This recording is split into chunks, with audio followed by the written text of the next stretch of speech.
2 বছর বয়সে আমার ছেলেকে নিয়ে নিলে গো, আমি কি করে থাকবো এবার ভাবলে না ভগবান রে।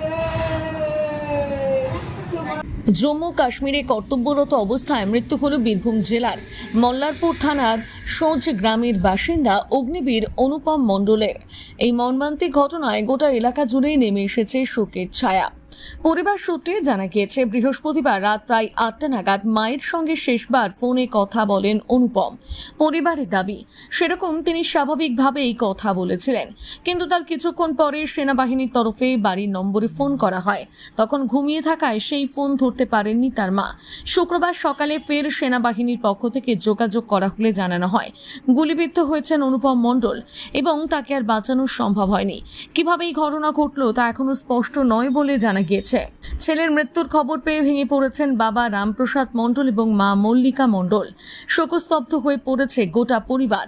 গ্রামের পরিবেশও ভারী হয়ে উঠেছে। শোকের ছায়া নেমে এসেছে সর্বত্র। এই ঘটনার পূর্ণাঙ্গ তদন্তের দাবি তুলেছেন স্থানীয় বাসিন্দারা। পাশাপাশি শহীদ অগ্নিবীর অনুপম মণ্ডলের প্রতি শ্রদ্ধা জানিয়ে শোক প্রকাশ করেছেন এলাকাবাসী।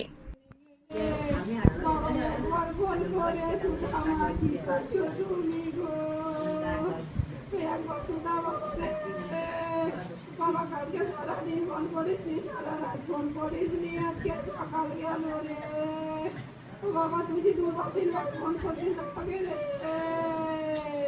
তাই একবার ফোন করলি না, কি করে থাকছিস বাবা রে। বাবা তোর মায়ের থেকে মন করবো না। আমার তো রাতে মার সঙ্গে কথা হলো ফোনে, 8টা 8:30 দিয়ে ওরা আবুকে বললো যে তুমি খানিক পরে ফোন করবো, খেয়ে আসি, দিয়ে তোমাকে ফোন করবো, দিন ডিউটিতে যাবো। দিয়ে রাতে মনে হয় ফোন করেছিল, আমরা ঘুমিয়ে গিয়েছিলাম। তারপরে সকালে আবার ফোন ব্যাক করে খবরটা পাই, ফোনে বললো গুলি লেগেছে, আর অনুপমকে বাজাতে পারলাম না।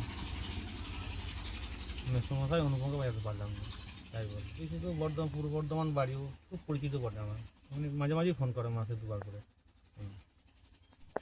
উনি আর কিছুই বললেন না, ওইটুকাই বললেন যে অনুপমকে আমি বাজাতে পারলাম না।